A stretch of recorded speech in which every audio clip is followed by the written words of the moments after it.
She was standing on her own front porch, 7 months pregnant, grocery bag in one hand, ultrasound photo in the other. She had just heard her baby's heartbeat for the first time that afternoon. She wanted to surprise her husband over dinner, but the key didn't fit. The locks had been changed, her suitcases were on the lawn, and from inside her own kitchen, she heard another woman's voice asking her husband about the dining set. He looked her in the eye and said she had 30 minutes to take what she could carry. 30 minutes. That's what 4 years of marriage was worth. That's what carrying his child was worth. 30 minutes and 3 suitcases packed so carelessly they included a dog leash. They didn't even have a dog.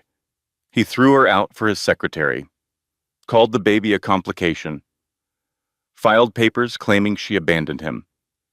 But here is what Grant Calloway did not know. His wife's maiden name was Whitmore, and the company that owned his entire career, his office, his salary, every dollar he had been stealing for 2 years belonged to one man, a man named Russell Whitmore, her father, a secret trillionaire who had been watching from the shadows for 22 years. Grant married her for the money. He just didn't realize the money had already married him. This is the story of a woman who lost everything in one evening and discovered she had been powerful all along. Message and meaning: this story is not about revenge. It is not about money. It is about a woman who discovered that her worth was never defined by the man who threw her away or the father who watched from a distance. Her worth was built in silence, in struggle, in the kitchen at 3 a.m, folding baby clothes because it was the only thing she could control. If you have ever been made to feel invisible, if you have ever been underestimated, if you have ever been someone's plan instead of someone's love, this story is your reminder. You were never the backup plan. You were the whole story. They just didn't know how to read it. You have 30 minutes to get what you can carry. After that, I'm calling the police. Grant Calloway stood in the doorway of the house they had shared for 4 years. His jaw was set. His eyes were flat. He wore a charcoal suit Ellery had never seen before, Italian cut, slim lapels. The kind of suit a man buys when he is trying to become someone new. Ellery stood on the porch with her car keys in one hand and an ultrasound photo in the other. She was 7 months pregnant. Her back ached from the drive home.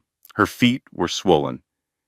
She had spent the last hour at Dr. Marsh's office listening to the steady whoosh of her baby's heartbeat. She had asked the receptionist to print an extra copy of the ultrasound so she could surprise Grant over dinner. She tried the key again. It did not fit. Grant, what are you talking about? I changed the locks this morning. He said it the way someone says they changed the oil. Routine, necessary. My attorney will send paperwork to whatever address you end up at. The porch light buzzed. A moth bounced against the glass. The evening air smelled like fresh-cut grass. Somewhere on the street, a neighbor's sprinkler clicked in steady rhythm. Ellery looked past Grant into the foyer. 3 suitcases sat near the door. Hers, packed carelessly. A sleeve of her favorite cardigan hung out of the zipper like a trapped hand waving for help. I don't understand, she said. Her voice was calm, too calm, the kind of calm that comes from the brain refusing to process what the eyes are seeing. Then she heard it. A woman's voice from the kitchen. Light, casual, familiar. Grant, the movers need to know about the dining set. Are we keeping the chairs or replacing them? Ellery knew that voice. She had heard it 100 times on speakerphone when Grant worked from home. She had heard it at the company Christmas party, at the summer barbecue, at the fundraiser, where Grant introduced her as his indispensable right hand. Dominique Pratt, his secretary. The world tilted. Ellery grabbed the porch railing. Her belly tightened. A sharp, squeezing cramp rolled across her abdomen. Braxton Hicks. Stress response. Her body understood what her mind was still refusing. How long? Ellery whispered. Grant crossed his arms. That's not relevant. How long, Grant? I've been unhappy for years, Ellery. The pregnancy was a mistake. We both know that. Dominique and I have an understanding. She gets me in ways you never could. The ultrasound photo was still in her hand. She had planned to tape it to the refrigerator. She had planned to make his favorite pasta. She had planned to tell him the baby was measuring perfectly, right on track, healthy and strong. She looked down at the grainy image. A tiny profile, a nose, a hand curled near a chin. Her phone buzzed, a text from Bev Calloway, Grant's mother. It's for the best, dear. You were never quite right for this family. Ellery read it twice. The words blurred. She blinked, read it again. Across the street, Pastor Dennis Oakley had stopped walking his dog. He stood on the sidewalk, watching. His German shepherd sat obediently at his heel. The pastor took one step toward the house. Ellery got in her car before he could reach her. She drove 3 blocks, pulled over on a side street lined with oak trees. The engine idled. The air conditioning hummed. Her hand sat on her belly. She had nowhere to go. She checked her phone. Lock, unlock, lock, unlock. Waiting for a message that said, "Come home." Waiting for the words, "I am sorry." Waiting for the call that would tell her this was a cruel joke, a misunderstanding, a nightmare she would wake from any moment. The phone stayed dark. She sat there for 11 minutes. She counted each one on the dashboard clock. Then she called Sloane Mercer, her best friend since college. Her voice came out broken and strange. "Sloane? Ellery? What's wrong?" He threw me out. Silence. "I'm coming," Sloane said. "Don't move." Ellery waited. The streetlight above her flickered. The oak trees rustled. A cat crossed the road in no particular hurry. She opened one of the suitcases in the back seat. Grant had packed it himself. She found her winter coat crammed next to a summer dress. A single running shoe with no match. 3 books she had already donated to the library last month. And a dog leash. They did not have a dog. He had packed so carelessly, so indifferently. He had grabbed things from the closet without looking. He had not checked drawers or shelves. He had simply filled 3 bags with whatever his hands touched and set them by the door. The way you pack when you are throwing something away. She held the dog leash. She started laughing. Then the laughing became something else. The ultrasound photo lay on the passenger seat. A perfect profile. A tiny hand. She never got to show him. Sloane's headlights appeared in the rearview mirror 22 minutes later. Sloane parked behind her, got out, opened Ellery's door, looked at her face. "Tell me everything," Sloane said, "and then I'm going to tell you something about Grant Calloway that you should have known a long time ago." Sloane's apartment smelled like eucalyptus and old books. She was a divorce attorney, a good one. Her bookshelves were lined with family law textbooks and framed photos of friends she had helped put their lives back together. She made Ellery chamomile tea, set it on the coffee table, sat across from her on the floor because Ellery had taken the only comfortable chair and Sloane did not want to make her move. "Drink that," Sloane said. "All of it." Ellery wrapped her hands around the mug. The warmth was the first thing that had felt real in 2 hours. "How long have you known?" Ellery asked. Sloane took a breath. 6 months. 6 months. I saw them at Luca's, that Italian place on 7th. It was a Tuesday. I was meeting a client. Grant and Dominique were at a corner table. She had her hand on his knee. He was feeding her dessert off his fork. Ellery closed her eyes. Tuesday nights. Grant always worked late on Tuesdays. Board meetings, he said. Strategy sessions. Important dinners with investors. She had believed every single one. Why didn't you tell me? You were 5 months pregnant, Ellery. Your blood pressure was already high. Dr. Marsh had you on modified rest. I was terrified that the shock would hurt the baby. So I did what I do. Sloane paused. I started building a case. She pulled a folder from her desk, manila, thick, tabbed with colored dividers. Inside, credit card statements she had obtained through public records requests. Hotel receipts from the Belmore downtown, a reservation at a bed and breakfast in wine country for 2 guests, and screenshots from a social media account under a fake name. Dominique's fake name.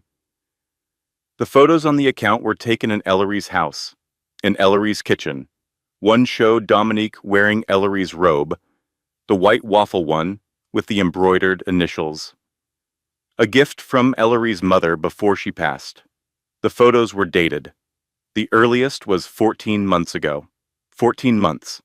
Before the pregnancy, before the baby shower that Bev reluctantly hosted, before the nursery they painted together on a Sunday afternoon.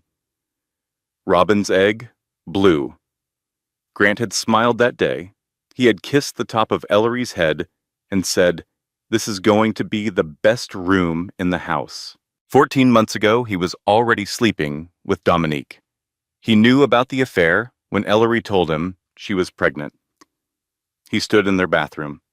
She held the test with shaking hands. He cried. He said, "Oh my God."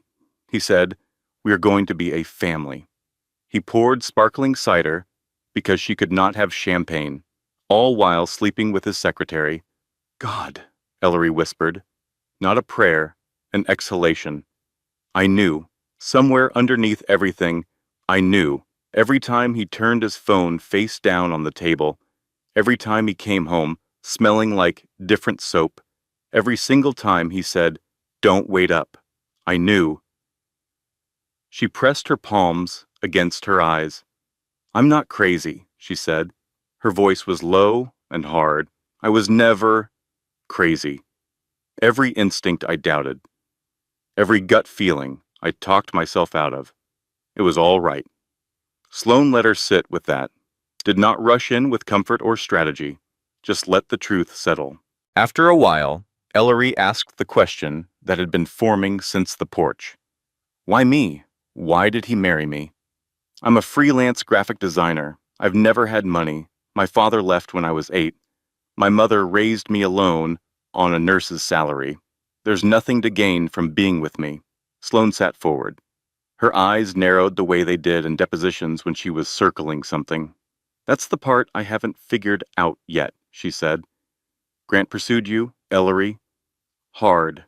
Do you remember? The charity gala. He tracked you down. He asked about your work. He asked about your family. He asked about your father. Ellery remembered. The gala had been 3 years ago. She was designing invitations for the event.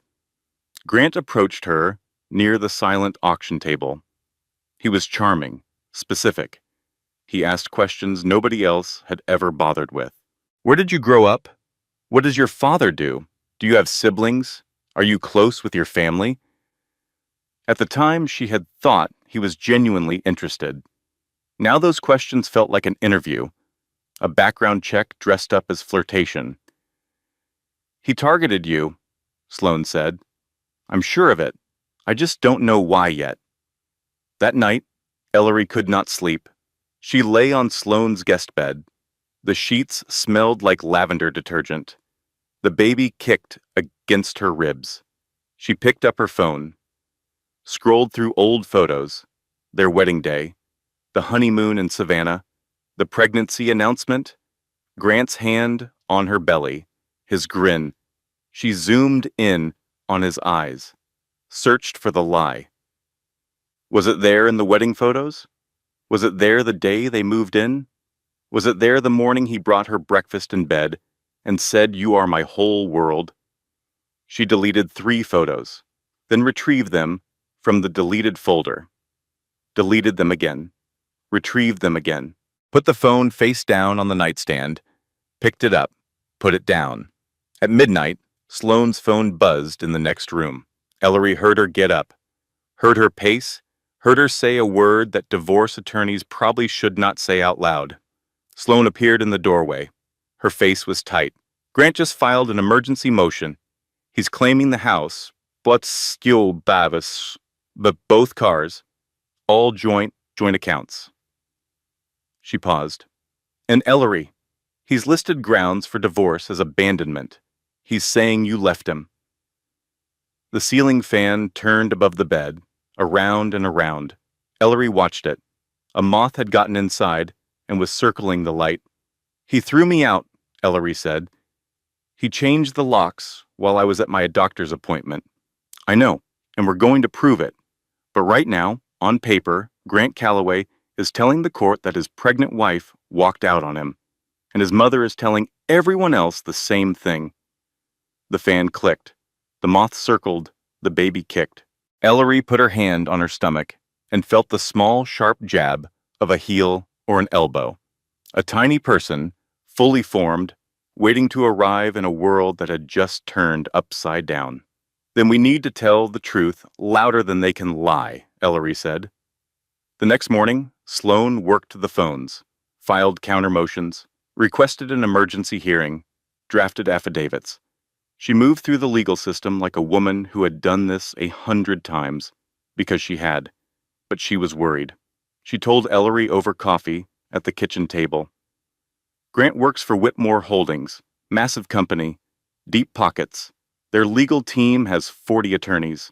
I'm one person with a paralegal who works Tuesdays and Thursdays. Ellery wrapped her hands around her mug. Whitmore Holdings? That's the parent company. They acquired Calloway Partners about 8 months ago.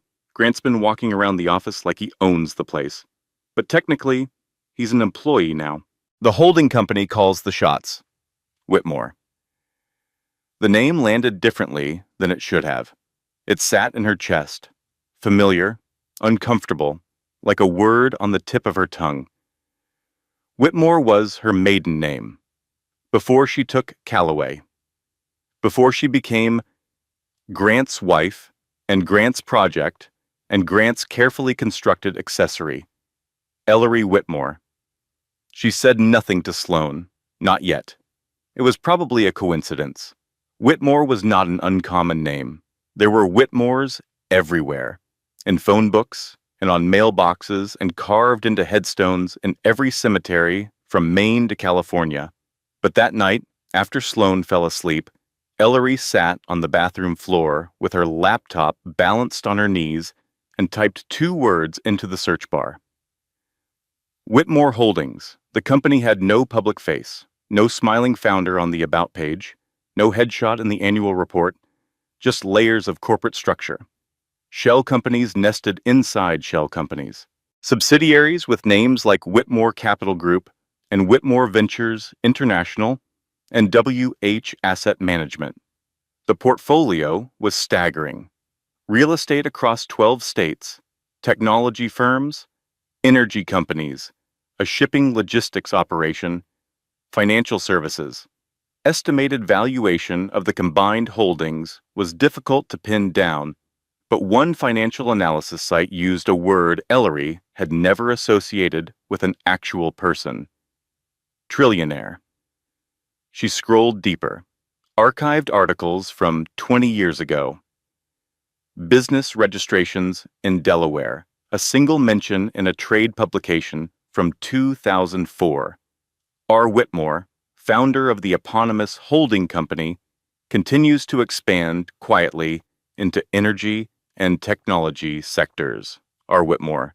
No first name, no photo. Her father's name was Russell. Russell James Whitmore. Her hands trembled. The laptop screen blurred.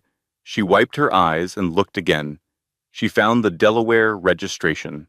Russell J. Whitmore. Same middle initial as on her birth certificate. Same middle initial her mother had written on school forms in her careful handwriting. No, Ellery whispered to the bathroom tiles. That's impossible. My father drove a pickup truck. He wore flannel shirts that smelled like engine grease. He played guitar on the back porch. He disappeared when I was 8 and never came back. He can't be a trillionaire. He can't be anything, but she kept searching. And she found one more thing. Whitmore Holdings had acquired Callaway Partners 8 months ago. Through 3 layers of shell corporations, the acquisition was finalized on March 15th. Ellery checked her calendar. March 15th was the day she told Grant she was pregnant. Her father, if this was her father, had bought the company her husband worked for. Around the same time she conceived her child. The coincidence was too precise, too surgical. It felt designed. She sat on the bathroom floor until 3 in the morning. The tiles were cold. The baby was quiet. The apartment was dark, except for the laptop screen glowing against her face. She did not sleep. The next morning, a knock came at Sloane's door. Not Sloane's usual clients, who texted first. Not the mail carrier, who came at noon. A firm, polite knock. Twice. Then silence. Sloane checked the peephole and looked back at Ellery with confusion. It's a man, well-dressed, says he's looking for you. Ellery approached the door, opened it. He was the mid-30s, tall, clean-shaven. He wore a simple navy blazer over a white shirt. His eyes were brown, kind, and familiar in a way Ellery could not immediately name. Ellery?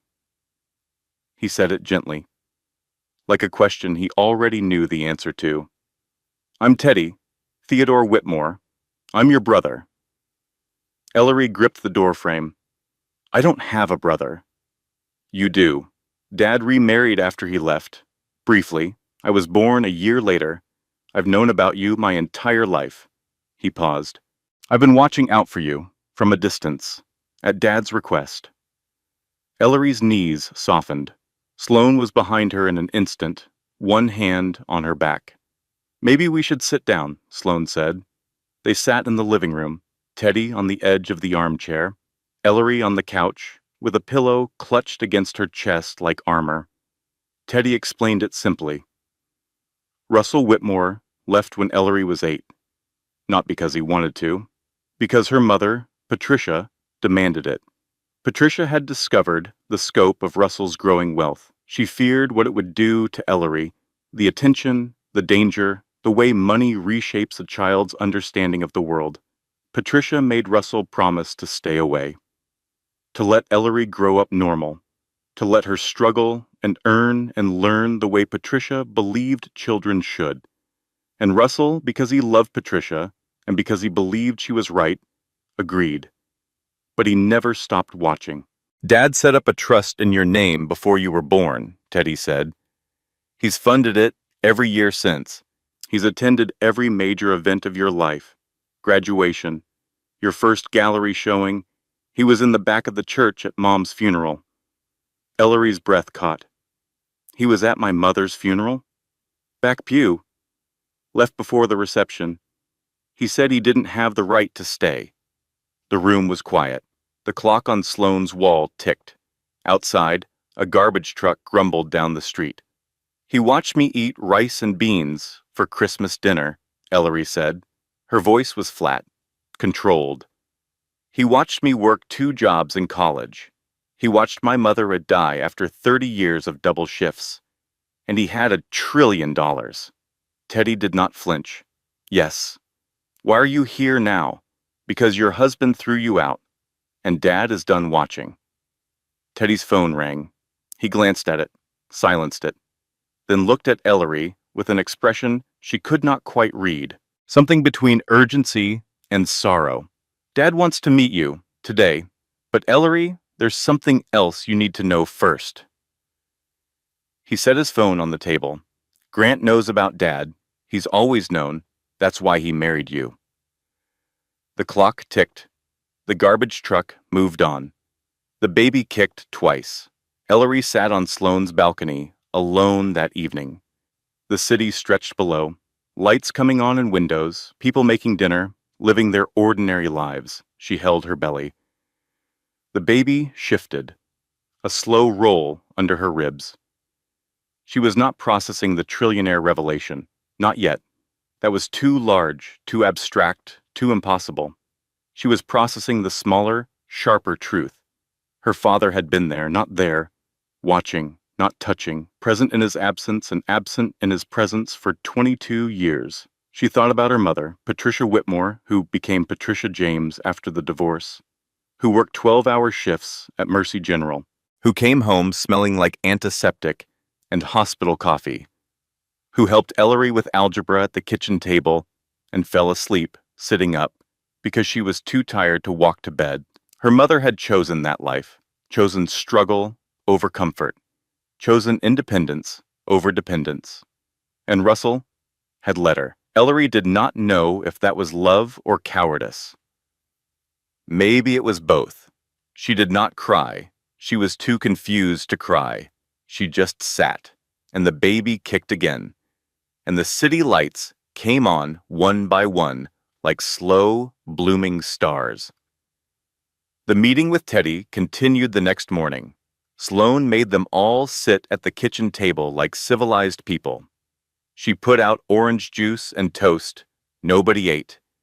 Teddy opened his laptop. He had files, organized, dated, color-coded. He was methodical in a way that reminded Ellery of no one in her family. Then she realized he had probably learned that from Russell. "Grant didn't meet you by accident," Teddy began. 3 years ago, he approached Dad's company for investment capital. Callaway Partners was struggling. Grant needed cash. He submitted a proposal to Whitmore Holdings. It was rejected. "Why?" Sloane asked. "Because the financials were inflated. Grant was already cooking the books before the acquisition. Dad's team flagged it immediately." Teddy pulled up a timeline on his screen. 2 months after the rejection, Grant hired a private investigator. The investigator's report is in this folder. He turned the laptop toward Ellery. "The subject of the investigation was you." Ellery read the first page. Her name, her address, her workplace, her mother's name and place of employment, her father's name, and a highlighted section near the bottom. Estranged daughter of Russell J. Whitmore, founder and sole owner of Whitmore Holdings. Subject appears unaware of father's identity or net worth. "He knew everything before your first date," Teddy said. "The charity gala where you met. He got himself on the guest list. He found out you were designing the invitations, and he positioned himself near the auction table because that's where the event coordinator told him you would be." Ellery remembered that night, the way Grant had appeared beside her as if drawn by gravity, the way he had asked about her family with such warmth, such interest, the way he had leaned in when she talked about her father leaving, the sympathy in his eyes, the hand on her shoulder. "He married me for access," she said, not a question. He believed that marrying Russell Whitmore's daughter would eventually open doors. He expected Dad to come back into your life at some point. He was positioning himself to be the son-in-law of a trillionaire. Sloane leaned forward. "But Russell didn't come back?" "No." So Grant pivoted. When the marriage didn't produce the corporate access he wanted, he started embezzling from Callaway Partners instead. Small amounts at first, redirected contracts, phantom consulting fees. By the time Dad acquired the company, Grant had taken over $600,000. "Wait," Ellery held up her hand. "Russell acquired the company?" Teddy nodded. 8 months ago, through 3 shell corporations. Every share, every asset, every contract. Grant Callaway works for Dad. He has no idea. The kitchen was quiet. The refrigerator hummed. Sunlight moved across the table. "He married me for money I didn't even have," Ellery said. Her voice was steady now. The shock had passed through her body and left something harder in its place. "He gambled on my father's love, and my father was playing chess while Grant was playing checkers. She turned to Teddy. The anger came then, not at Grant, not yet, at the man who had let her struggle. Your father, our father, let me eat ramen 4 nights a week in college. Let me sleep in my car during winter break because I couldn't afford to heat my apartment and fly home. Let my mother work herself to death. He had $1 trillion, and I couldn't afford her funeral. Teddy did not defend Russell. He sat with the accusation and absorbed it. You're right, he said. He was wrong. He knows he was wrong. He spent 22 years being wrong. But Ellery, right now, Grant is trying to take everything from you, including your daughter. And Dad is the one person who can stop it. Sloan pulled the legal files into the center of the table. Here's the situation. Grant has frozen your joint accounts, filed abandonment claims. His company's legal team, which is ironically funded by Whitmore Holdings, is burying me in motions. He's also pushing a narrative that you're unstable, hormonal, unfit for custody. His lawyers are being paid with my father's money, Ellery said, to use against me. That's the situation. Ellery looked at Teddy, then at Sloan, then at the ultrasound photo pinned to Sloan's refrigerator with a magnet shaped like a strawberry. I deserved better, she said quietly. Better than being someone's business plan. Better than being a line item in a con man's spreadsheet. I deserve to be loved for who I am, not for who my father might be. She stood, walked to the window. The street below was ordinary. Cars, people, a woman pushing a stroller, a man carrying grocery bags. Set up the meeting, she said. I'll see Russell, but on my terms, not his. That afternoon, Ellery went to the grocery store. She needed prenatal vitamins. She walked the aisles slowly, one hand on the cart, one hand on her belly. She found the vitamin aisle, stood there, stared at the shelves. She could not remember which brand she used. She had taken the same vitamins every morning for 7 months. She could picture the bottle on the bathroom counter. The one in the house she could no longer enter, but the name was gone. The color of the label was gone.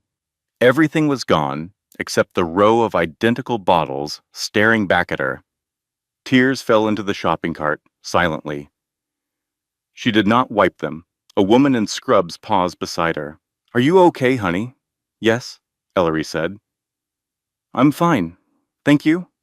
She was not fine. She bought the wrong brand. Did not notice until she was back at Sloan's apartment, holding the unfamiliar bottle, reading a label that belonged to someone else's routine. She took them anyway. The baby did not care about brand names. That evening, Grant called. His name on the screen made her stomach drop. Sign the settlement, Ellery. His voice was boardroom smooth, practiced. Take the $30,000 and walk away. You have no assets, no income, no family. Don't make this ugly. She almost agreed. The exhaustion was unbearable. 7 months pregnant, living on her best friend's couch, fighting a man with unlimited resources and no conscience. Then Teddy texted her a photo. It was Russell, sitting in what appeared to be a modest office. Wood desk, simple chair. On the wall behind him hung a framed photo. Ellery squinted, zoomed in. It was her, at her college graduation, cap and gown, smiling at someone in the audience she could not see. He had been there. In the back row, she had looked out at the crowd that day and felt the absence of family like a cold draft. Her mother was working. She had no one in the seats. But he was there. She just never knew. She did not respond to Grant. Pastor Dennis Oakley called the next morning.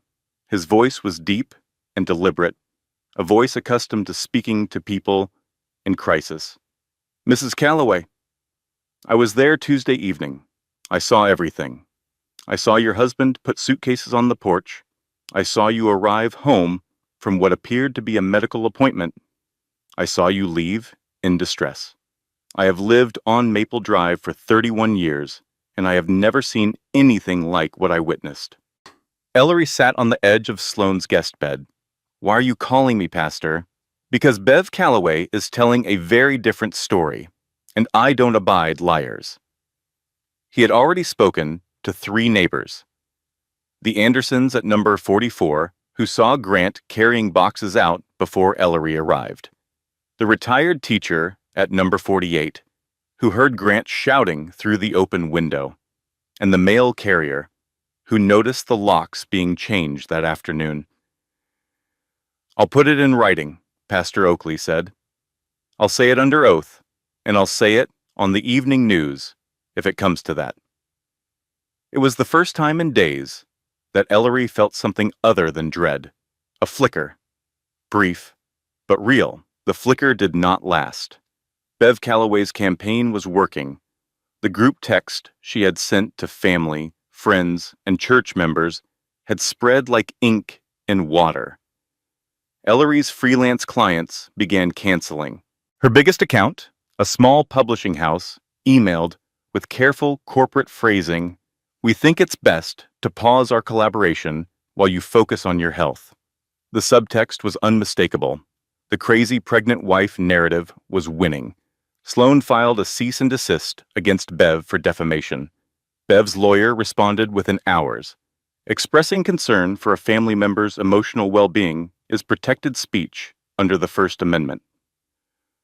Sloane threw the response across her desk. Protected speech. She's destroying your reputation with a targeted smear campaign and calling it concern. Then Grant escalated again. He filed a motion to establish paternity. Not because he wanted custody, not because he cared about being a father, because his attorney had advised him that questioning paternity would create legal leverage. Delay proceedings. Force Ellery into additional hearings and medical examinations. The filing included a single line that made Ellery's blood turn to ice. Respondent requests genetic testing to confirm biological parentage of the unborn child, as the marriage was marked by extended periods of emotional distance and unexplained absences by the mother. He was implying the baby might not be his. Ellery read the filing in Sloane's kitchen. She read it twice, 3 times. She set the paper on the counter and pressed her palms flat against the granite. Something shifted inside her, not the baby. Something else, something that had been curled up and quiet and patient for 7 months, for 4 years, for her entire marriage. Anger, not the hot, explosive kind. The cold kind. The kind that clarifies. The kind that strips away confusion and reveals the architecture of what has been done to you. He threw me out carrying his child, Ellery said. Her voice was low, steady. And now he's questioning whether the baby is his, not because he believes it, because hurting me is a strategy, because I am not a person to him, I am a problem to be managed. She picked up her phone and called Teddy. Set up the meeting. Today. The restaurant had no prices on the menu. Ellery noticed this as she was led to a private room in the back. The tablecloth was white linen, the glasses were crystal. The air smelled like rosemary bread and expensive butter. Russell was already there. He stood when she entered. He was 62, silver hair, a face that had been weathered by something other than sun. He wore a simple button-down shirt, no tie, no watch, no cufflinks. He looked like someone's quiet, unremarkable grandfather. His eyes filled when he saw her. He did not approach. He did not reach for her. He waited. Ellery sat down across from him. The chair was soft leather. The napkin was cloth. A waiter appeared and disappeared silently, leaving water with lemon that no one had requested. A long silence. "You missed my entire life," Ellery said. "I know. Mom died thinking you didn't care." Russell's jaw tightened. "Your mother knew I cared. That's why she made me stay away. She wanted you to have a normal life, away from..." He looked around the room, the crystal, the linen, the invisible waiters. All of this. A normal life, Ellery repeated. Is that what you call growing up poor? Working double shifts? Eating rice and beans on Christmas? Your mother was the strongest person I ever knew. She believed struggle built character. She wasn't wrong. She worked herself to death, Russell. Literally. Died at 58 from heart failure because that she never took a day off. You could have helped. You could have made her life easier. She wouldn't let me. I tried. I sent money. She sent it back. Every time. She said if I wanted to help, I could stay away and let her raise you her way. They sat in silence. The food arrived. Neither touched it. Russell told her small things, that he had the crayon drawings she made in second grade. Her mother sent them in a manila envelope with no return address. That he was in the hospital parking lot when she had her appendix removed at 12, that he sat in the back row of her college graduation in a borrowed jacket so he would not stand out, that he read every article she wrote for the college newspaper. Ellery did not forgive him. She could not. Not today. Maybe not ever, but she listened, and listening was enough for now. The baby kicked, hard. Ellery's hand went to her belly. Russell saw the movement. His expression broke for just a moment. His jaw worked. He looked down at his untouched plate. I won't let him take anything else from you, Russell said. Not Grant, not his mother, not anyone. I have spent 22 years failing you in the way your mother asked me to. I am done failing you. As they left the restaurant, a woman met them in the lobby. Mid-40s, sharp suit, sharper eyes. She carried a leather folder embossed with a silver W. Ellery, this is Margot Hale, Russell said. She runs the operational side of Whitmore Holdings. Margot extended her hand. Her grip was firm. Her smile was brief and professional. These are the complete financial records of Callaway Partners for the past 2 fiscal years, she said, handing Ellery the folder.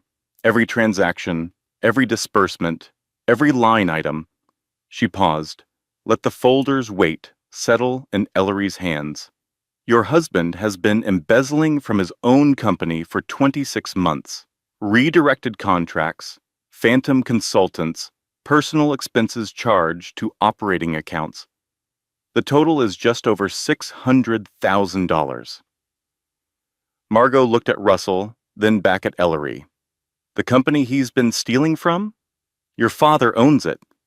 Sloane spread the documents across her dining table like a surgeon laying out instruments. Financial statements, bank records, wire transfers, internal memos. A paper trail so clear it might as well have been written in neon. This isn't just divorce ammunition, Sloane said. She looked up at Ellery with the expression she wore when a case crossed the line from civil to criminal. This is embezzlement, fraud, and some of these wire transfers cross state lines, which makes it federal. Ellery stood at the window. The late afternoon sun made long shadows on the carpet. Her reflection was barely visible in the glass. A woman, 7 months pregnant, standing in someone else's apartment, looking at the ruins of her marriage on a dining table. What do we do with it? She asked. Sloane outlined 2 paths. The first was to use the evidence as leverage in the divorce. Force Grant into a settlement on Ellery's terms. Quick, clean, devastating. The second was to let it play through proper channels. Corporate audit, criminal investigation. A process that would be slower but more thorough, more public, more permanent. I want both, Ellery said. Sloane nodded. Then we file a new divorce motion with the financial evidence attached, and Margot initiates a formal corporate audit through Whitmore Holdings. Grant gets hit from 2 directions at once. While Sloane prepared filings, Margot was already in motion. Grant was called into a mandatory meeting at Whitmore Holdings' regional office on a Thursday morning. The email said quarterly review. Routine. He thought nothing of it. He showed up in a new suit, navy blue, Italian leather shoes. Dominique's lipstick was on his collar, a faint pink crescent that he no longer bothered to hide. He walked into the conference room with the stride of a man who believed he was untouchable. Margot was seated at the head of the table. Beside her sat a man Grant did not recognize. Wire-rimmed glasses, gray suit, the kind of face that spent most of its time looking at spreadsheets. "Grant, thank you for coming," Margot said. "This is Howard Chen. He's a forensic accountant retained by the holding company." Grant's smile flickered. "Forensic. That seems a bit dramatic for a quarterly review." Howard opened a binder. Thick, tabbed. He began speaking in a monotone that was more devastating than any shout. Transaction by transaction, date by date, dollar by dollar.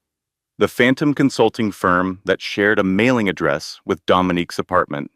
The personal travel charged to operating expenses. The country club membership for Bev. The renovations to a lake house Grant purchased under an associate's name. $614,000. Over 26 months. Grant's face went through a series of changes. Confusion, irritation, alarm, and then something Ellery would later wish she could have seen. Pure, bone-deep fear. "This is a misunderstanding," he said. His voice had lost its boardroom polish. "I can explain every single transaction. There are legitimate business reasons for all of this." Margot said nothing. She slid one more document across the table. An organizational chart. The true ownership structure of Callaway Partners. Shell companies peeled away like layers of an onion. At the top, in clean black type, Russell J. Whitmore. Sole owner. Grant stared. "Whitmore," he said. "As in—" Margot let the silence answer. The color drained from Grant's face like water from a broken glass. His mouth opened, closed, opened again. He looked at Margot, at Howard, at the organizational chart, at the name at the top, the name of the woman he had thrown out of his house 2 weeks ago. "You're suspended effective immediately," Margot said. "Pending a full investigation. Your corporate credit card has been deactivated. Your office access has been revoked. Security will escort you to collect personal items." Grant sat in his car in the parking garage for 45 minutes. The engine was off. The garage was dim and smelled like concrete and motor oil. He called Ellery. She did not answer. He called Bev. "Her father is Whitmore," he said. His voice was hollow. "Russell Whitmore, the holding company, the one that bought us. He's Ellery's father." Bev was silent for a long time. "What do you mean he's her father? She told us her father abandoned her." "He did, but he came back. And he owns everything, everything, Mom.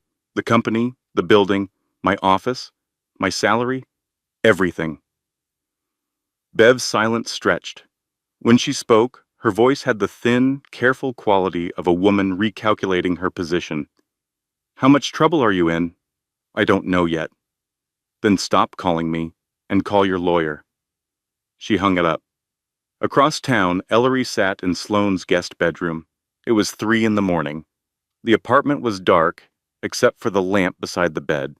She was folding baby clothes, tiny onesies, impossibly small socks, a knitted hat with bare ears that Sloane had bought at a craft fair.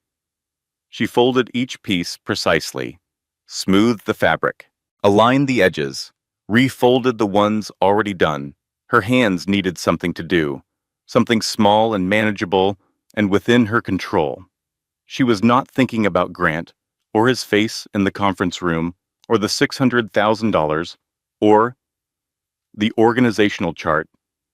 She was thinking about whether she would be enough, whether she could do this alone, whether her daughter would grow up wondering where her father was, the way Ellery had grown up wondering about Russell.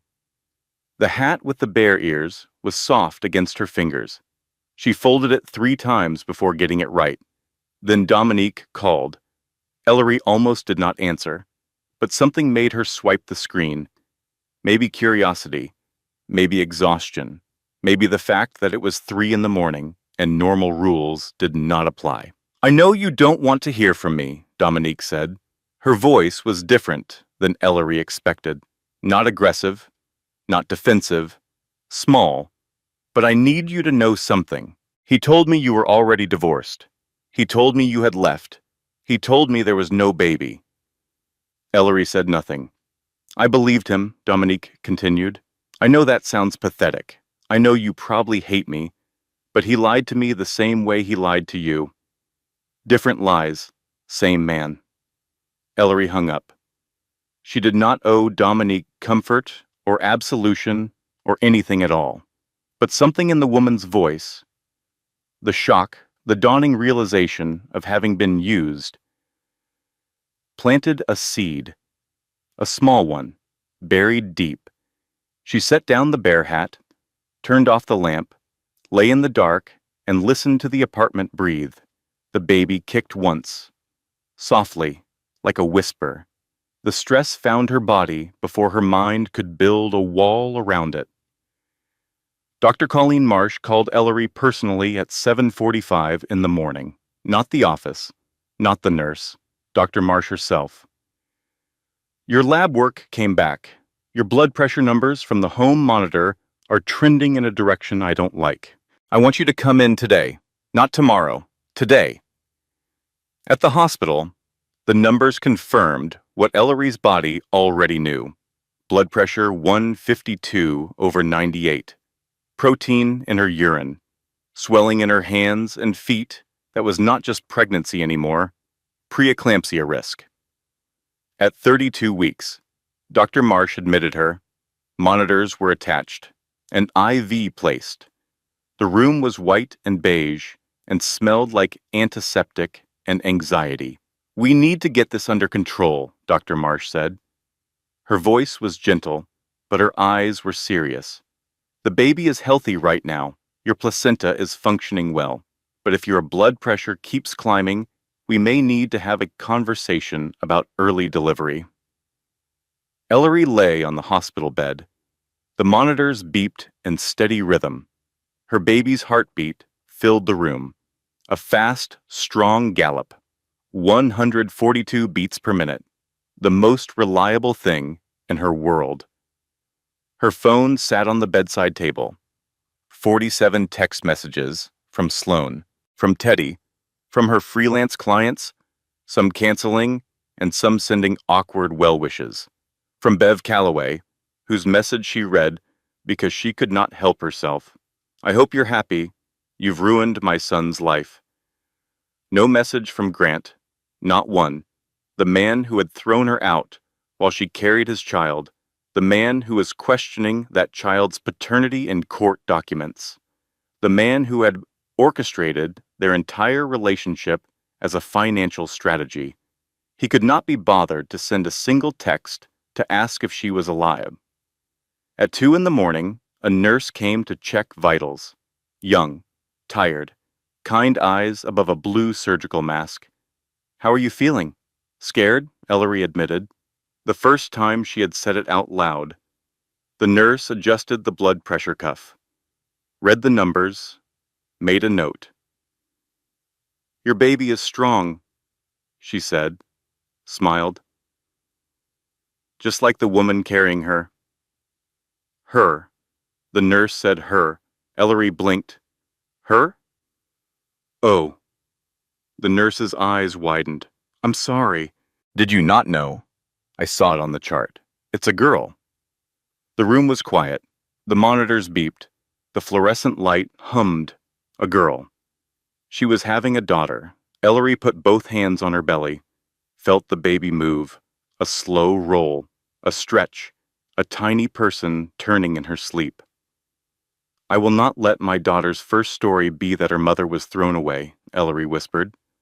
Not to the nurse, not to anyone, to herself, to the small, sleeping girl inside her. Teddy arrived in the morning. He sat in the chair beside the bed and said nothing inspirational. Did not offer platitudes. Did not tell her it would be okay. He held her hand while the monitors beeped and the IV dripped, and the hospital moved around them like a machine that never stopped. He brought a book of crossword puzzles. They worked 3 of them in silence, 7 across, 5 letters, meaning to persist. Ellery wrote, "Endure." The court hearing was in 2 days. Sloan called from her car between filings. Grant's legal team is arguing that Russell's corporate actions constitute harassment and intimidation. They're framing Ellery as a puppet of a vindictive billionaire who's using his resources to destroy an ordinary husband. The judge assigned to the hearing had been flagged by Sloan's research, a former golfing partner of Bev Calloway's late husband. Not an automatic disqualification, but not ideal. Sloan fought. She presented evidence, witnesses, financials. But the judge was cautious. He ordered a temporary freeze on any corporate action against Grant pending a full review. Russell's chess move was blocked. Temporarily, but blocked. Ellery received the news in her hospital bed. The blood pressure cuff tightened on her arm. The number climbed, 158 over 100. Russell called. His voice was calm, controlled, the voice of a man who had navigated 1,000 corporate battles and lost none of them. This is one battle, not the war. He's panicking. Panicking people make mistakes. We wait. I'm in a hospital bed, Russell. My blood pressure is through the roof. My daughter might come early. I don't have time to wait. Silence on the line. Then quietly, I know. I'm sorry. She filled out a hospital form that evening. Emergency contact. Her pen moved automatically to write Grant Calloway. Muscle memory. 4 years of training. She stopped, looked at the name half-formed on the line, crossed it out so hard the pen tore through the paper. She wrote, Sloan Mercer stared at the crossed-out name for a long time, the ghost of a husband she never really had. Pastor Oakley visited the next afternoon. He brought daisies from his garden and a notarized statement in a manila envelope. I've written down exactly what I saw that evening, he said. He placed the envelope on her bedside table. Date, time, weather conditions, the suitcases on the porch. Your husband standing in the doorway. You arriving from a medical appointment. 3 neighbors have agreed to corroborate. Mrs. Anderson, Mr. Petrie, the mail carrier, Dwayne. He sat down. His German shepherd, he explained apologetically, was waiting in the car. That woman Bev is telling people you left, he said. I watched your husband put your belongings on the lawn while you were coming home from a doctor's appointment. 31 years I've lived on that street. I know what I saw, and I'll say it under oath, in a deposition or on the 6 o'clock news, whatever you need. After he left, Ellery's phone chimed. An email from an address she did not recognize. It was Dominique, a long email, detailed, structured, written by someone who had spent days thinking about what to say. She had been Grant's secretary for 2 years. He pursued her, took her to lunch, called her brilliant, told her his marriage was over, his wife was unstable, they were already separated. He said there was no baby. 3 weeks ago, Dominique found a folder in Grant's desk, labeled Whitmore Project. Inside, printed research on Ellery's family. Russell Whitmore's corporate structure diagrammed on graph paper. A timeline. Handwritten notes in Grant's precise script. Phase 1, courtship. Phase 2, marriage. Phase 3, leverage. Whitmore connection. Phase 4, extract value. Dominique had not understood it at the time. She did now. I was part of his plan, she wrote. Not a person, a prop. The attractive secretary on his arm for the executive life he was building on stolen money and a manipulated marriage. I'm willing to testify to everything I've told you. And there's one more thing. At the bottom of the email was an audio file. Ellery pressed play. Grant's voice, clear, confident, the voice he used in meetings, the voice she once found attractive. Ellery was never the plan. Ellery was the access point. Once I get what I need from her father's company, she's out. The baby just complicated the timeline. The recording ended. The hospital room was quiet. The monitors beeped. The IV dripped. Ellery played it again, and again, 3 times. Then she set the phone down, put her hands on her belly, felt her daughter move, and something inside Ellery Whitmore, something that had been bending for months and years and a lifetime, did not break. It straightened. Dr. Marsh released her 4 days later. Blood pressure stabilized. Baby healthy. Strict orders: reduce stress, rest. Return immediately if symptoms reoccurred. Ellery went back to Sloane's apartment, sat on the couch, looked at the ultrasound photo on the refrigerator, looked at the legal files on the dining table, looked at the audio file on her phone. She listened to Grant's recording one more time, calmly, the way a doctor reads a scan, clinical, assessing, not searching for pain, searching for information. Ellery was never the plan. Ellery was the access point. She set the phone down.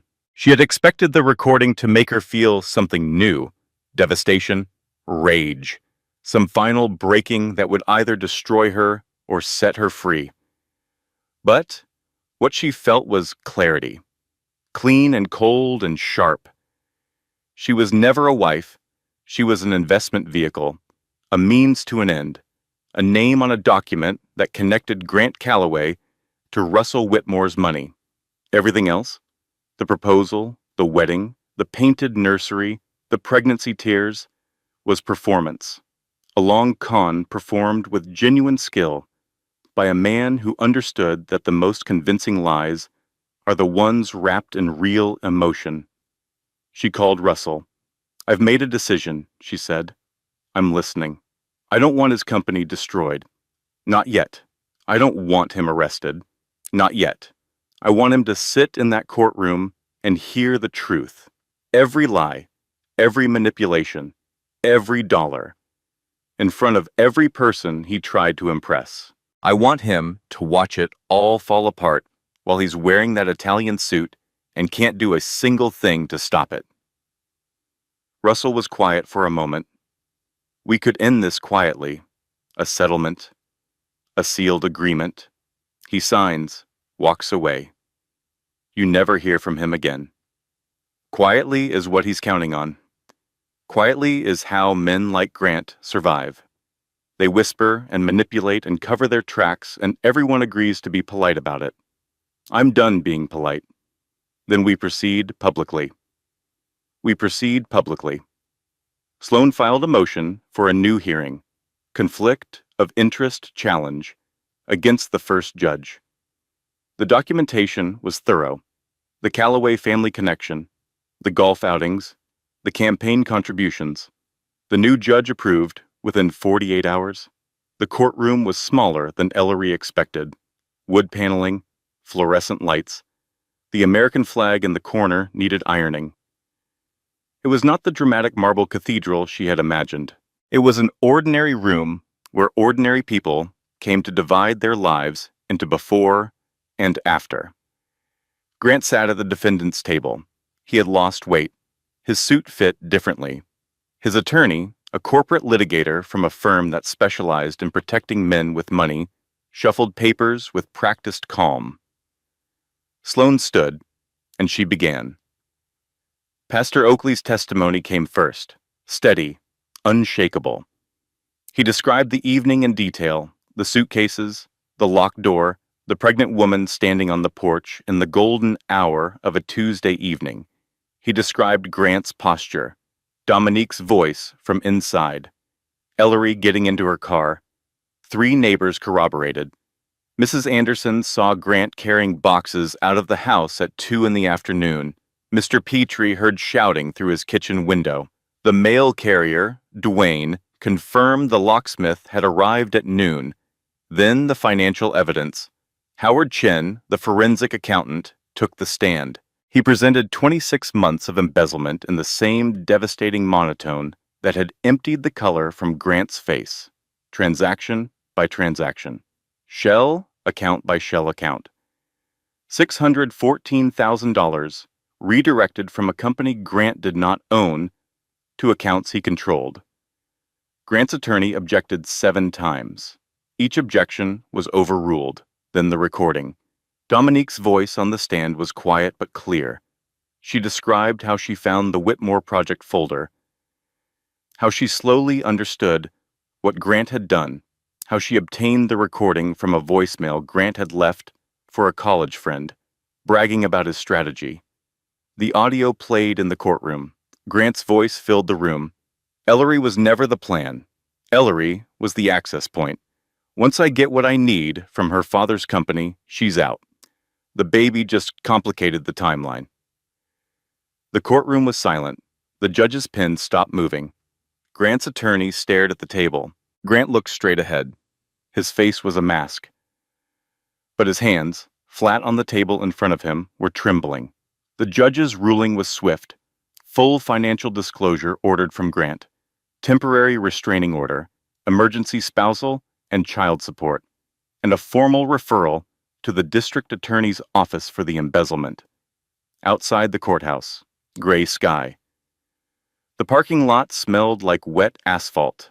Ellery walked toward the elevator, Sloane beside her. Teddy waiting at the car. Grant caught her at the elevator bank. He stepped around to call him. Up close, she could see the damage. The circles under his eyes, the razor nick on his jaw, the wrinkled collar. Ellery, please, his voice cracked. I made mistakes, terrible mistakes, but you know I love you. This your father, the money, it doesn't have to change us. We can start over.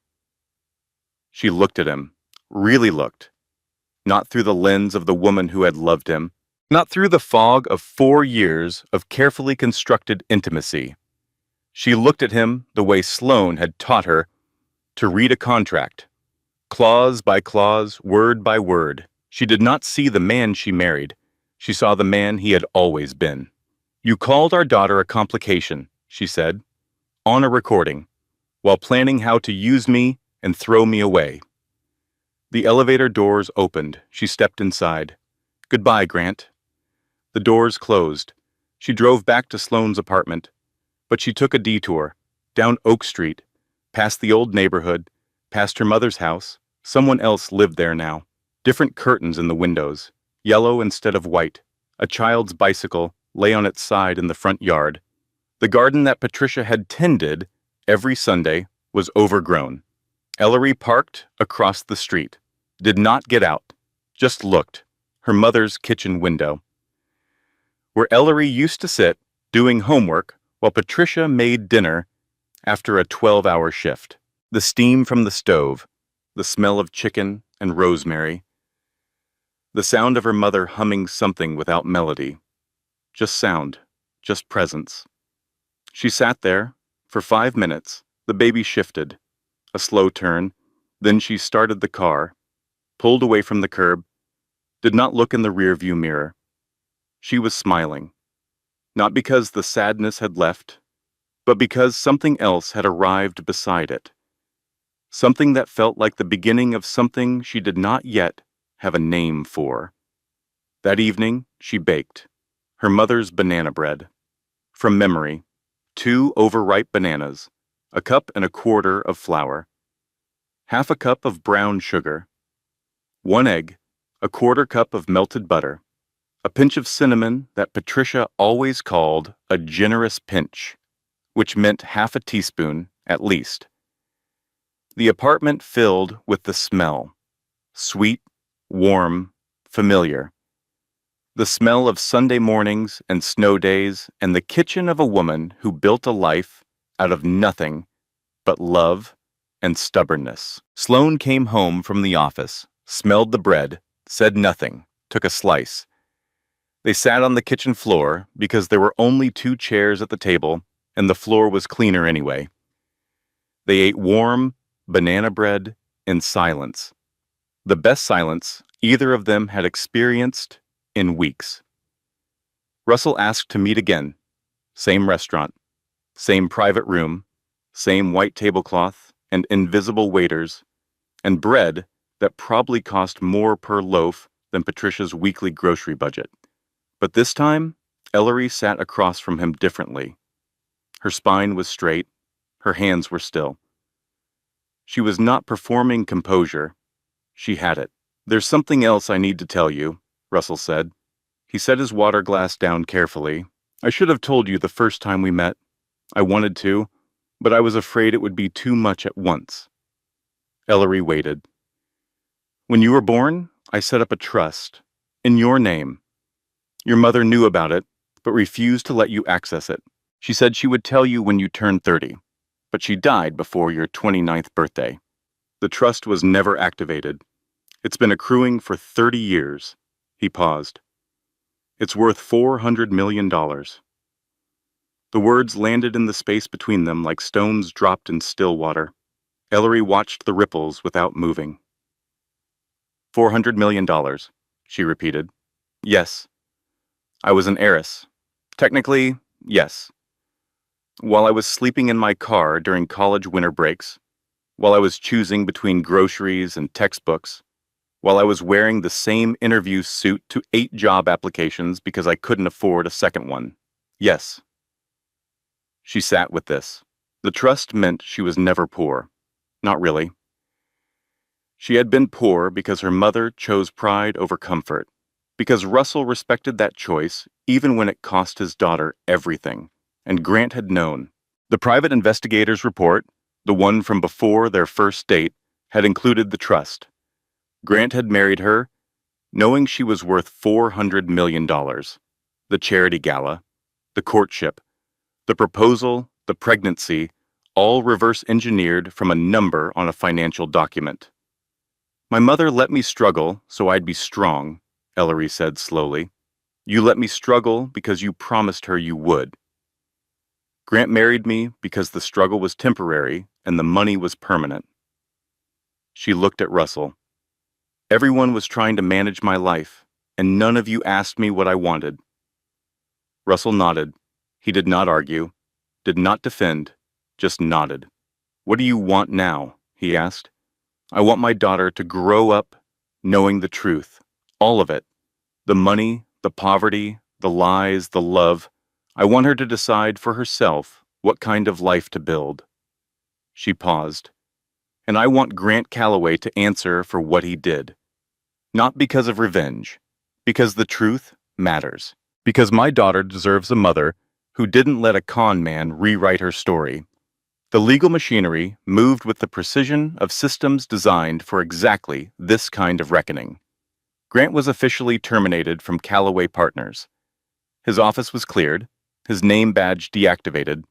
Security watched him carry a single box to his car.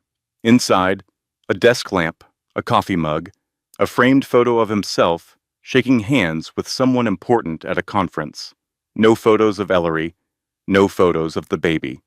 The district attorney opened a formal embezzlement investigation. Grand jury proceedings were scheduled. Grant's corporate attorney dropped him. The firm cited conflict of interest. The real reason was simpler. Grant could no longer pay their fees. His last desperate move was media. He contacted a local news station, offered his side of the story, a sympathetic narrative about an ordinary husband targeted by a vindictive, billionaire father-in-law. David versus Goliath.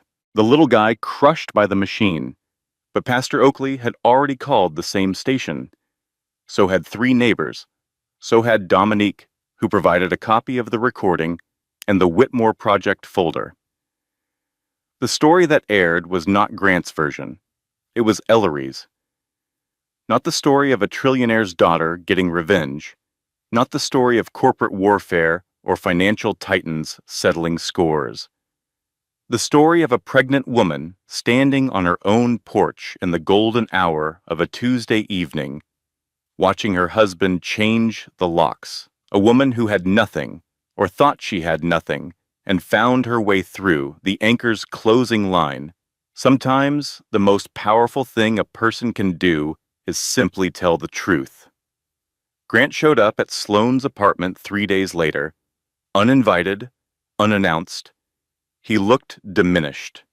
His suit was the same Italian cut, but it hung differently now, as though the man inside had shrunk. Ellery opened the door. She did not let him in. Ellery? His voice was hoarse. I know I can't undo what I did, but I'm losing everything. The job, the house, probably my freedom. I have nothing. Ellery leaned against the doorframe. She was 33 weeks pregnant. Her back hurt. Her ankles were swollen. She was tired in a way that sleep could not fix. Now you know how it felt, she said. Standing on that lawn, 3 suitcases packed by a man who didn't bother to check what he was grabbing. 7 months pregnant, nowhere to go. You had everything that evening, Grant. The house, the car, the secretary, the plan, but you also had me, and you threw me away. He started to cry. The tears looked real. Maybe they were. Maybe Grant Calloway was capable of genuine emotion when the emotion was about his own suffering. Maybe self-pity and remorse looked the same from the outside, but felt completely different from the inside. Ellery had learned to tell the difference. I hope you get help, she said. She meant it. I hope you talk to someone, a therapist, a counselor, someone who can help you understand why you did what you did. But you are not my problem anymore, and you are not my project, and you are not my lesson to learn. She closed the door. Softly, without anger, the click of the latch was quiet, final. She did not need his apology. She had spent weeks waiting for words that would make it better, words that would explain the inexplicable, words that would reach back through 4 years and untangle the truth from the performance. Those words did not exist. No combination of syllables could undo what was done. The only permission she needed was her own. Permission to stop waiting. Permission to move forward. Permission to build a life that did not include Grant Calloway in any chapter. That evening, she and Russell sat on Sloane's tiny balcony. The same balcony where she had sat, in shock weeks ago, staring at the city lights and trying to remember how to breathe. The city was the same. The lights were the same. She was different. I'm not going to call you Dad, she said. I know. I might never call you Dad. I know that too. But I'd like my daughter to know her grandfather. If you can promise me one thing. Anything. Be present. Not from a parking lot. Not through shell companies. Not through trusts and private investigators and brothers I didn't know I had. Present, in the room, at the table, holding her when she cries, teaching her things, being there the way you weren't there for me. Russell's chin trembled. He looked out at the city, the lights blurred through his eyes. I promise, he said. His voice broke on the second word. It was the first promise he had made to Ellery in 22 years. She did not know yet if he would keep it, but she knew something she had not known before. She knew she was willing to find out. 6 weeks later, Ellery moved into her own apartment. It was small, 1 bedroom, hardwood floors that creaked in the hallway, a kitchen window that faced east, which meant morning sunlight. The rent was paid with money from the trust. Her first withdrawal in 30 years. Just the security deposit and first month. Nothing more. She wanted to earn the rest. She set up a desk in the corner of the living room, laptop, monitor, drawing tablet. Her freelance business, which had hemorrhaged clients during Bev's smear campaign, was slowly rebuilding. Her first new project was a pro bono job, branding and design for a nonprofit called Fresh Inc., which helped women restart their careers after domestic crises. The irony was not lost on her. She was designing hope for women in the same situation she had been in 8 weeks ago. Teddy came over on Saturday mornings. He brought terrible coffee from a gas station 2 blocks away. Ellery pretended to like it. She did not like it. It tasted like motor oil strained through a gym sock. But Teddy drove 20 minutes to bring it and the act of pretending was a form of love she was learning to recognize. They were building something, not the sibling relationship either had imagined, not the instant bond of shared blood and childhood memories, because they had no shared childhood, something different, awkward, honest. Two adults sitting on a second-hand couch, eating gas station donuts, and trying to figure out how to be family when neither of them had a template. You know, you could have a penthouse, Teddy said one morning, gesturing at the apartment. I don't want a penthouse. You could have a house, a car, staff. I want a kitchen window that faces east. I have that. He shook his head, smiled, ate another donut. The legal aftermath unfolded in stages. The divorce was finalized on a Wednesday. Ellery wore a navy dress. Sloane wore her best courtroom suit. Grant wore the look of a man who had exhausted every strategy and every excuse. Ellery took nothing from Grant. Not the house, not the car, not the retirement account he had already drained. She did not need to. She had the trust. She had her work. She had her freedom. She requested sole custody, which the court granted without contest given the evidence of financial fraud. The abandonment, the recorded statement calling the baby a complication. Grant's final statement in court was delivered in a voice Ellery barely recognized, thin, quiet, stripped of charm. I loved her. In my own way, I loved her. The judge looked at him over the rim of her reading glasses. She was a woman in her late 50s with silver hair and the particular expression of someone who had heard every version of that sentence. The court finds that characterization inconsistent with the evidence, she said, and moved to the next item on the docket. Bev Calloway had stopped speaking to Grant publicly. The church friends she had rallied with her group text had seen the news story. Pastor Oakley had given a sermon that Sunday about truth and accountability. He did not mention names. He did not need to. Dominique had moved to Portland. She sent Ellery one final email. I'm starting over. I hope you are too. Ellery did not respond. But she did not delete the message. Grant was indicted on 12 counts of embezzlement and 2 counts of wire fraud. His court-appointed attorney requested a plea bargain. The district attorney was considering. Ellery did not follow the criminal case closely. That chapter of her life was closed. Not with a slam, with a quiet click, like the latch on Sloane's door the last time she spoke to Grant. The baby arrived on a Tuesday morning, early, 37 weeks. The sun was just coming up when Ellery's water broke in the kitchen. She was making oatmeal. The pot boiled over at the same time. She turned off the stove, called Sloane, grabbed her hospital bag, and walked to the car with the careful, deliberate steps of a woman who had rehearsed this moment 100 times in her mind. Sloane drove. Badly, but fast. The delivery took 14 hours. Sloane was in the room. Teddy was in the waiting room. He paced a trench in the linoleum. A nurse finally told him to sit down before he wore through to the basement. Russell was in the parking lot. Old habits.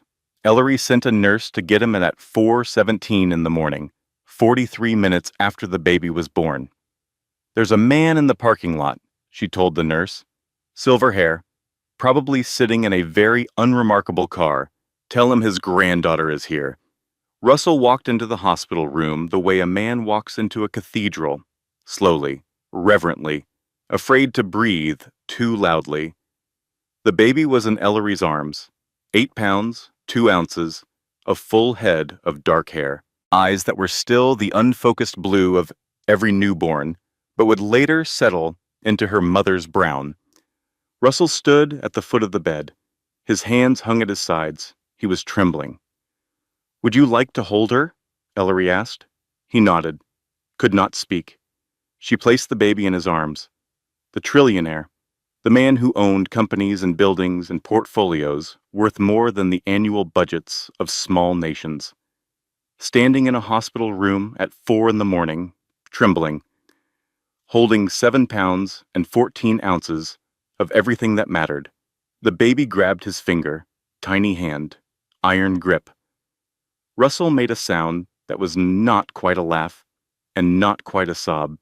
"Her name is Margaret," Ellery said, "after my mother." Russell closed his eyes, tears tracked down his weathered cheeks. He held Margaret closer. The baby yawned, settled, slept. Teddy appeared in the doorway, saw his father holding the baby, saw Ellery watching them. He took a photo on his phone. Nobody smiled. It was better than a smile. It was real. 6 months passed. Ellery sat on a bench in Riverside Park on an afternoon in early October. The leaves were turning, gold and copper and deep red. The air smelled like cut grass and approaching rain. Margaret lay on a blanket in the dappled sunlight, 6 months old, reaching for everything, grasping at shadows and leaves and the impossible distance between her fingers and the sky. Ellery was drawing, a sketch pad on her knee, charcoal pencil. She was sketching the tree above them, the way the branches split and diverged and found their own paths toward the light. She had started drawing again 3 months ago, quietly, without announcement. It was something she had given up during her marriage. Grant had called it a waste of time, a hobby for people who could not do real work. She had packed away her pencils and pads and the tin of charcoals her mother had given her for her 16th birthday. She unpacked them the week after Margaret was born, set them on the desk beside her laptop, drew the view from her kitchen window, the rooftops, the water tower, the slice of sky that turned pink each morning. It was not great art. It was not meant to be. It was the act of making something, the act of looking at the world and putting a version of it on paper, the act of existing as a person with her own eyes and her own hands and her own way of seeing. Her phone buzzed. A text from Russell. "How's my granddaughter today?" She took a photo of Margaret on the blanket. The baby was holding a dandelion, not picking it, just holding the stem with that fierce infant grip, as if the flower were the most important object in the universe. She sent the photo. Russell replied with a single word, "Beautiful." He came to dinner every Thursday now, not to Ellery's apartment, to Sloane's, because Sloane had the bigger table, and because Thursday dinners had become a thing. Teddy came. Sometimes Pastor Oakley, sometimes Dr. Marsh, who had become a friend in the way that people who share a crisis sometimes do. Russell sat at the table and passed dishes and made small talk and held Margaret on his knee while she gummed a wooden spoon. He was awkward, overly formal. He did not know how to tell stories or fill silence with easy laughter, but he was there, in the room, at the table, present. He was keeping his promise. On the bench beside Ellery, a woman sat down, young, maybe 25. She held a toddler on her hip. The child was squirming. The woman's hair was unwashed. Her eyes were red. She bounced the toddler with the automatic rhythm of someone who had not stopped moving in days. Ellery recognized the look, the tension in the jaw, the quick glances around the park, the way the woman held the child close, not just with love, but with the particular intensity of someone who is afraid of what happens if she lets go. The woman caught Ellery looking, flushed, looked away. "Tough day?"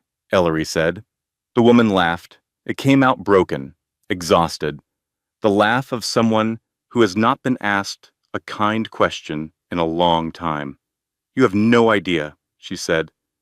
Ellery looked at her, at the tired eyes and the unwashed hair and the child clutching a stuffed rabbit that had seen better days. "Actually," Ellery said, "I might." The woman looked at her, really looked. Something passed between them, not information, not advice, recognition.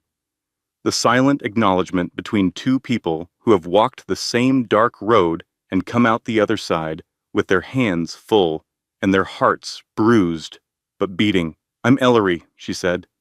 "Janine, that's a beautiful rabbit your daughter has." Janine smiled. A real one this time. Small, but real. Margaret made a sound on the blanket. A babble. A declaration. The particular noise a 6-month-old makes when she has discovered something extraordinary, like a dandelion, or a shadow, or the fact that her own feet exist. Ellery picked her up. The baby was warm against her chest. The dandelion was still in her fist.